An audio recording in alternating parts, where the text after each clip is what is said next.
29장 아무 흠도 없고.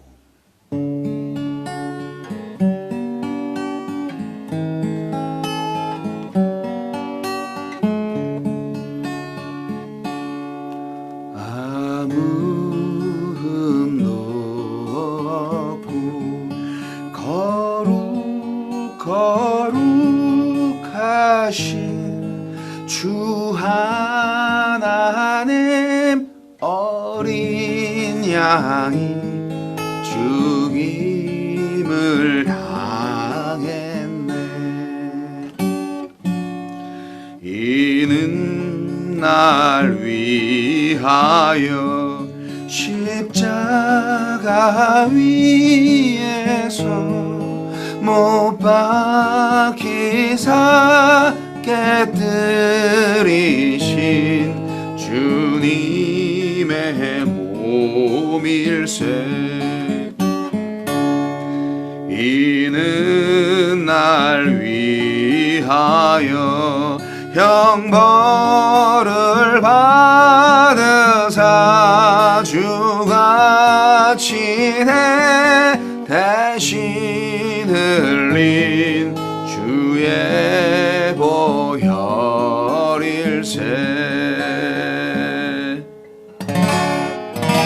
이는 주가 지금 나에게 자시는 영생하는 양식이요 마시는 잔일세. 심히 사모하는 떠나셨던 주님 속히 세상 다시 올 때 반가이 뵙겠네. 우리 그때까지 십자가를 지고 주의 자배함과 은혜 널리 전파하세.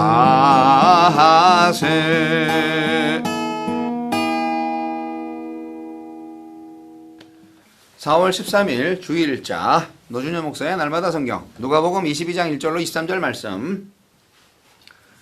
유월절이라 하는 무교절이 다가오매 대제사장들과 서기관들이 예수를 무슨 방도로 죽일까 궁리하니 이는 그들이 백성을 두려워함이더라. 12 중에 하나인 가로딘이라 부르는 유다에게 사탄이 들어가니 이에 유다가 대제사장들과 성전 경비대장들에게 가서 예수를 넘겨줄 방도를 의논하며 그들이 기뻐하여 돈을 주기로 언약하는지라. 유다가 허락하고 예수를 무리가 없을 때에 넘겨줄 기회를 찾더라. 유월절 양을 잡을 무교절 날이 이른지라. 예수께서 베드로와 요한을 보내시며 이르시되 가서 우리를 위하여 유월절을 준비하여 우리로 먹게 하라. 여짜오되 어디서 준비하기를 원하시나이까. 이르시되 보라, 너희가 성내로 들어가면 물 한 동이를 가지고 가는 사람을 만나리니 그가 들어가는 집으로 따라 들어가서 그 집 주인에게 이르되 선생님이 내게 하는 말씀이 내가 내 제자들과 함께 유월절을 먹을 객실이 어디 있느냐 하시더라 하라. 그리하면 그가 자리를 마련한 큰 다락방을 보이리니 거기서 준비하라 하시니 그들이 나가 그 하신 말씀대로 만나 유월절을 준비하니라. 때가 이르매 예수께서 사도들과 함께 앉으사 이르시되 내가 고난을 받기 전에 너희와 함께 이 유월절 먹기를 원하였노라. 내가 너희에게 이르노니 이 유월절이 하나님의 나라에서 이루기까지 다시 먹지 아니하리라 하시고 이에 잔을 받으사 감사기도 하시고 이르시되 이것을 갖다가 너희끼리 나누라. 내가 너희에게 이르노니 내가 이제부터 하나님의 나라가 임할 때까지 포도나무에서 난 것을 다시 마시지 아니하리라 하시고 또 떡을 가져 감사기도 하시고 떼어 그들에게 주시며 이르시되 이것은 너희를 위하여 주는 내 몸이라. 너희가 이를 행하여 나를 기념하라 하시고 저녁 먹은 후에 잔도 그와 같이 하여 이르시되 이 잔은 내 피로 세우는 새 언약이니 곧 너희를 위하여 붓는 것이라. 그러나 보라, 나를 파는 자의 손이 나와 함께 상위에 있도다. 인자는 이미 작정된 대로 가거니와 그를 파는 그 사람에게는 화가 있으리로다 하시니 그들이 서로 묻되 우리 중에서 이 일을 행할 자가 누구일까 하더라. 6월절 만찬, 새 언약의 만찬. 네. 6월절에 다가오자 대제사장과 유다는 예수님을 죽이려고 공모합니다. 한편 예수님은 6월절 식사를 통해 자신의 죽음에 담긴 참 의미를 가르치십니다. 예수님은 어떤 분입니까? 예수님은 예루살렘에 입성하실 때 나귀를 준비하신 것처럼 6월절 만찬을 위한 장소도 마련하십니다. 장소뿐만 아니라 6월절에 진정한 음식과 음료까지 친히 준비하실 것입니다. 예수님은 십자가를 통해 새 이스라엘을 창조하시는 새 출애굽의 역사를 이루실 것입니다. 이처럼 우리의 구원은 처음부터 끝까지 주님이 주도하십니다. 십자가에서 돌아가시기 전날 간절히 바라시던 대로 제자들과 6월절 만찬을 나누십니다. 장차 부활하셔서 완성된 하느님의 나라에서 구원받은 무리와 함께 기쁨의 식사를 나누실 것이지만 사랑하는 제자들과 나누는 마지막 6월절 만찬이기에 더욱 소중히 여기십니다.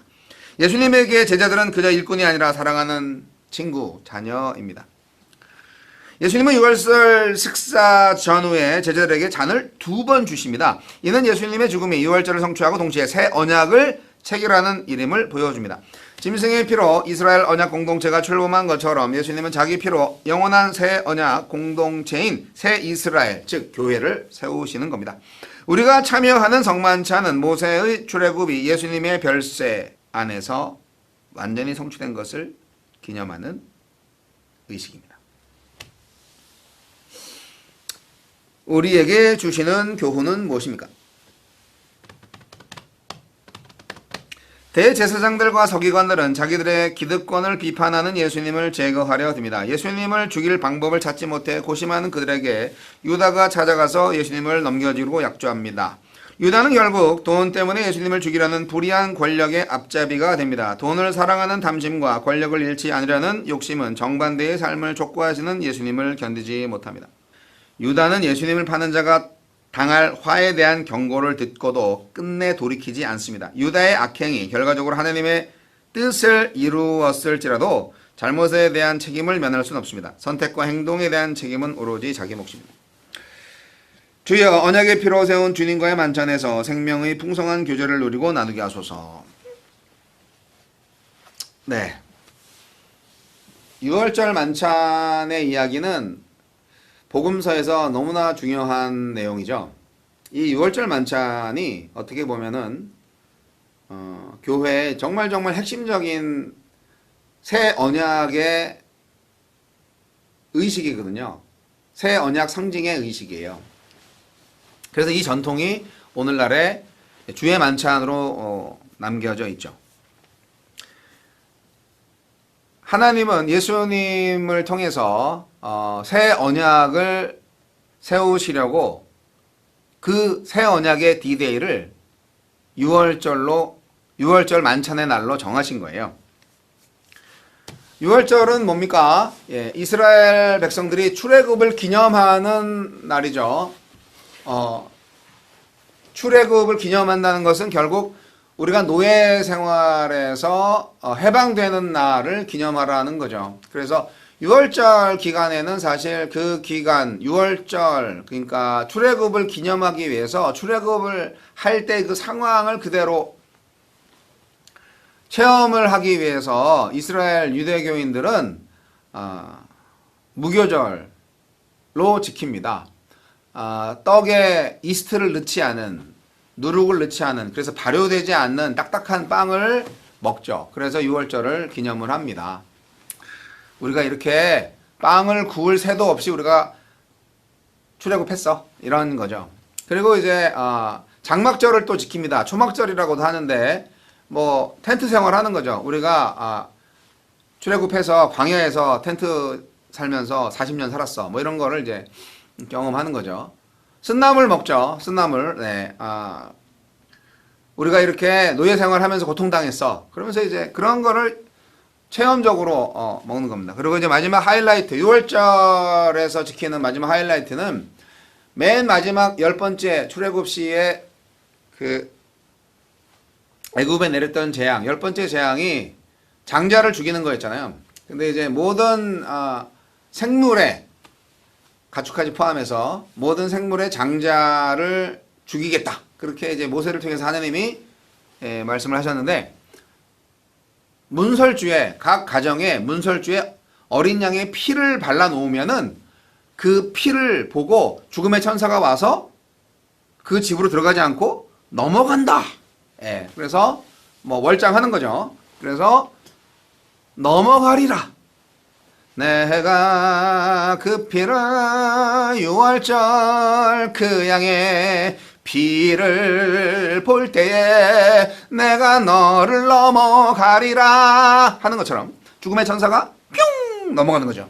그래서 그 집은 죽지 않은 거죠. 큰아들 사는 거죠.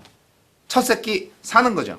그런데 그 문설주의 어린 양의 피를 바르지 않은 집의 모든 장자들은 다 죽었습니다.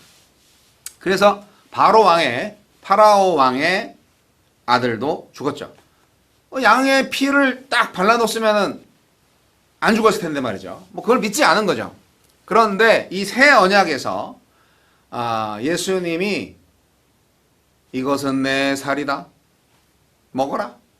근데 그 살을 나눠주시는데 이제 빵으로 주시잖아요. 개역 성경에는 떡으로 했지만 빵을 딱 들어가지고 쫙 찢어요. 찢어가지고 이것은 내 살이다. 먹어라. 네. 찢어서 예수님의 살이 찢기잖아요. 채찍질로 찢기고 창에 찔려서 찢기고 십자가에 못 박혀서 찢기고 참 상징적입니다. 빵을 찢는 모습 상징적입니다. 그리고 이 잔은 나의 피다. 마셔라. 그러잖아요. 그 상징을 주는 거죠. 포도주가 뭐 피예요? 근데 내 피라고 말씀을 하시는 이유는 죄사함을 위해서 내가 흘리는 피다라는 것을 말씀하시는 이유는 그 유월절 만찬을 통하여서 이제 새 언약을 주시는 거죠. 예수님의 말씀, 예수님의 생명, 예수님을 통하여서 예수님의 살과 피를 통하여서 내가 너희들을 구원하겠다. 이 세계, 이 인류를 구원하겠다.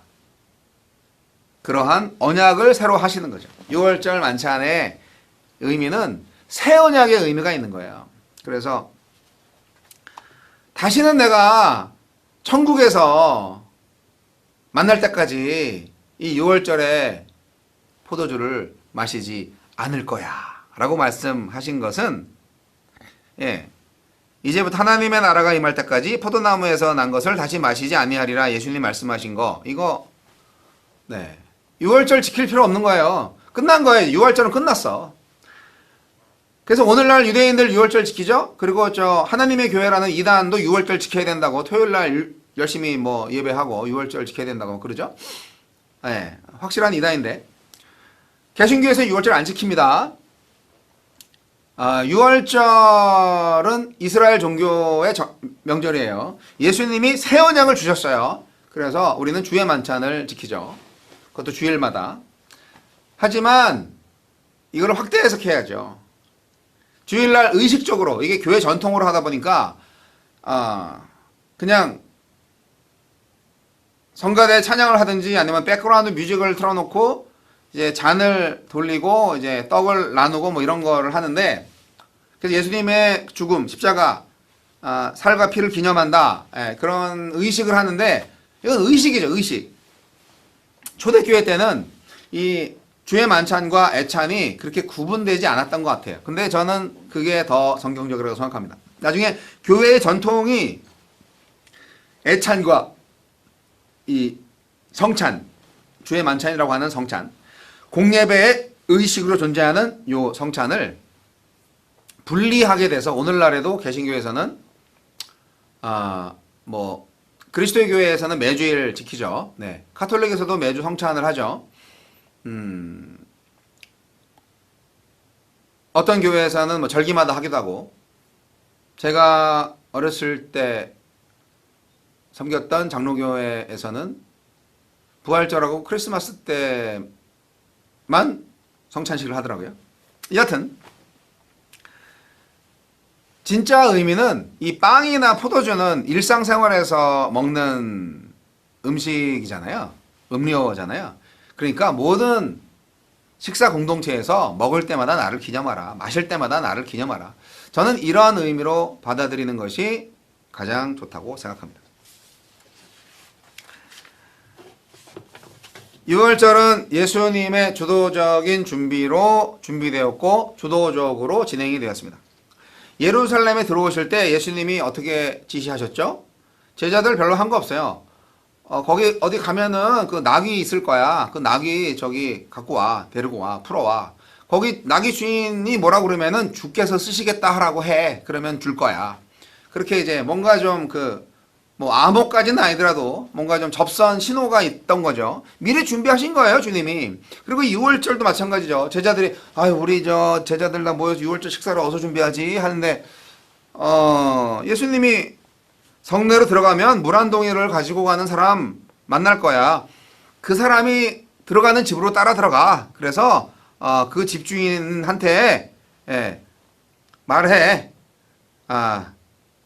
내 제자들과 함께 유월절을 먹을 객실이 어디 있느냐. 그렇게 말을 해. 그러면 안내해 줄 거라고. 그래서 그렇게 마련한 큰 다락방. 예수님이 그렇게 접선 신호를 보내신 것 같아요. 예약을 미리 잡으신 것 같아요. 제자들은 몰랐죠. 제자들은 예수님의 말씀만 들었죠. 모든 것이 하나님의 아들 예수님의 주도적인 작전이었어요. 그래서 유월절 근사한 그 큰 다락방에서 유월절 식사를 하셨습니다. 다시 언약 얘기로 해서 오늘 말씀을 마무리할까 하는데, 자, 이 떡은 너희들을 위하여 주시는 나의 몸이다. 이것을 기념하라. 다락방의 제자들은 이 말씀을 그 당시에는 이해하지 못했을 것입니다. 유월절 양이 쪼개지고, 유월절 옛날 출애굽할 때 유월절 그 6월의 시간에서 그 양을 쓰려면은 양을 죽여야 되잖아요. 양을 쪼개서 죽여가지고 피를 문석줄을 발라야 되니까 양이 죽어야 되잖아요. 근데 지금 세상 죄를 지고 가는 하나님의 어린 양에 대한 비유, 당신에 대한 비유. 예수님이 지금 어린 양이에요. 예수님이 죽을 거라는 거예요. 그래서 쪼개지고 떡이 찢기듯 예수님의 몸도 그렇게 된다. 이런 것은 결국 십자가의 죽음과 부활을 의미하는 건데, 그거를 유월절 식탁에서 제자들이 그 빵을 얻어먹으면서 다 깨달았을 리는 만무하죠. 제자들은 원래 멍청했기 때문에. 그 다음에 또 이 잔은 내 피로 세우는 새 언약이다. 이게 굉장히 중요한데, 이게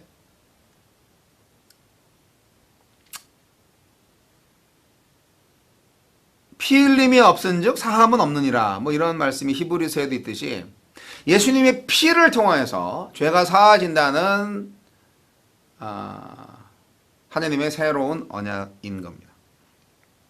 내 피로 세우는 새 언약이니 곧 너희를 위하여 붓는 것이라. 이렇게 20절 나오는데, 완전히 하나님께 전제로 드리는 것처럼 부어지는 것처럼 예수님이 너희를 위하여 붓는 것이다. 많은 사람을 위하여 흘리는 예수님의 피. 우리 기독교는 피의 종교입니다. 내 피의 종교가 아니고 예수님의 피의 종교입니다. 유월절 만찬에 배신자가 있었죠. 사탄이 그 제자의 마음에 들어가서, 그 제자는 돈을 사랑한 사람이었기 때문에 예수를 팔아넘기려고 작전을 짰고요. 그걸 다 알고 계시는 예수님은 자신을 넘겨주려고 하고 계시고, 아무것도 모르고 있는 제자들은 이제 이 밤이 지나고 혁명이 시작되면 정치적 메시아 왕국이 만들어질 것이다 기대에 찼겠죠. 하지만 이것은 결국 최후의 만찬이었습니다. 새하늘과 새 땅이 올 때까지 이 만찬 없어요. 하지만 예수님의 부활로 새롭게 만찬이 생깁니다. 그것은 바로 우리 성도의 애찬이다. 저는 그렇게 주장합니다. 식사 공동체 안에서 우리는 천국을 맛볼 수 있어야 돼요. 우리가 소설이나 드라마나 뭐 영화 같은 얘기 보면 항상 집밥을 먹을 때 가정의 아주 화기애애한 그 식탁에서의 대화들, 식탁에서 싸움박질하면 그 가정은 파탄나는 가정이죠. 그러나 식탁에서 다 같이 손잡고 감사기도 하고 맛있게 음식 먹으면서 도란도란 얘기하는 그 가족의 모습 상상하실 수 있죠. 그게 어떻게 보면 천국이잖아요. 그것을 예수님은 유월절 만찬에서 최후로 만드셨습니다. 오늘도 성만찬은 계속됩니다. 그러나 이 성만찬은 우리의 삶의 예배로 승화시켜야 할 상징적 메시지입니다. 우리도 피를 흘려야 됩니다. 무슨 피? 용서의 피입니다. 사랑의 피입니다. 죄를 사해 주시는 것은 예수님의 피잖아요.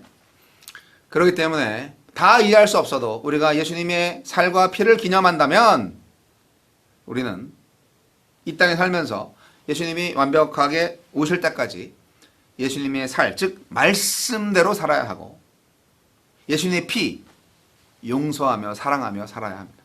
그것이 우리가 계속적으로 부활하신 예수님과 함께 최후의 만찬과 같은 주의 만찬과 같은 삶의 예배를 드리는 방법입니다. 그것이 새 언약 백성의 삶의 패턴입니다. 방식입니다.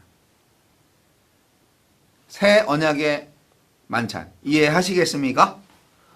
새 언약을 주신 예수님을 찬양합니다. 주의 만찬 맛있게 준비하시기 바랍니다.